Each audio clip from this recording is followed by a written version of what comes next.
BB Beauty, and this video is about tools of the trade. Using the right brushes and tools really does make a huge difference to makeup. My favorite tools are definitely brushes, so I'm going to take you through my 8 favorite brushes today. First is a powder brush, so you can use this for any loose powders. I love to use the side of the brush when pressing in a loose powder or also a compact powder.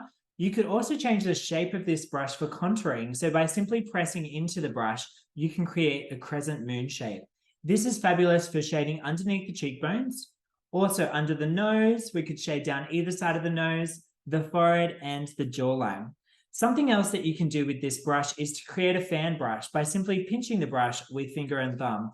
Fabulous for nose contouring or also for those smaller areas of the face that you're wanting to add shade or light. Lots we can do with this brush. Next, a buffer brush. This can be used for both liquids and powders. Simply apply your product to the tip of the brush and then buff this into the skin.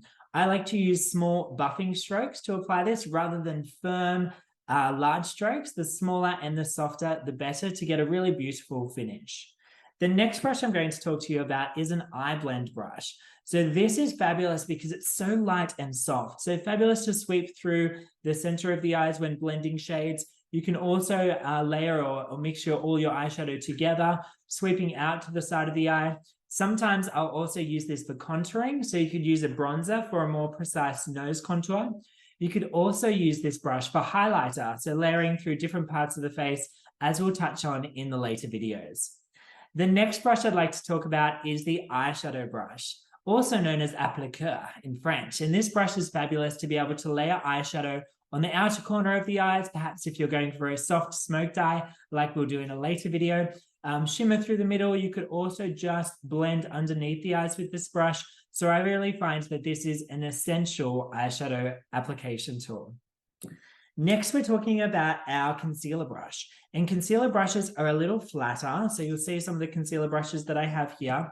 So these are fabulous to be able to apply concealer. I love the firmness of a brush to apply the concealer, but then I do really love a fluffy brush to be able to blend and soften through. Next, I'm going to talk about a smudge brush. So I'm just going to pull up one of my little smudge brushes here.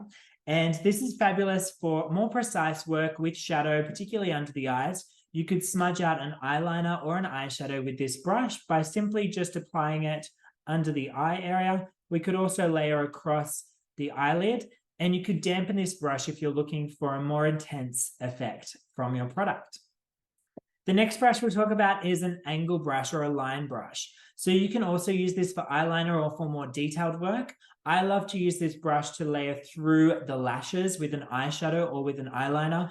You could also use this brush to create any of your winged liner variations. Fabulous to be able to pull a winged liner from the bottom of the eye upward. So beautiful brush for more detailed work. And then we have the lip brush. I love a lip brush to be able to layer over the lips. You could also use this around the eyes or in the inner corner if you're applying a highlighter or something that you're wanting a more precise application for. So these are the 8 brushes that I use at my classes, and I recommend that everyone has as their tools of the trade. Next, I'd love to talk about beauty blenders. And you can use a beauty blender either dry or damp. You'll notice when the beauty blender is damp that it is larger and it's also softer. So applying liquids or powders by pressing the product into the beauty blender and then layering this over the face. Fabulous for a more intense coverage. When I'm using a full coverage foundation, quite often I'll use a beauty blender. And I personally love them damp and soft. My mum is a makeup artist, however, loves them dry. So you can completely choose your own dampness and the sort of fluffiness or bounceability of the beauty blender. These are from Kmart, my absolute favorite, and I'll show you a little later how I clean my beauty blenders. And the last thing that you can use are fingertips. If in doubt, use your fingertips. I love applying a simple eyeshadow with a sweep of my ring finger over the eyes, and also to just pat in any concealer under the eyes is fabulous to do as well. So remember, you'll have these with you, and you can always use fingertips to apply your makeup.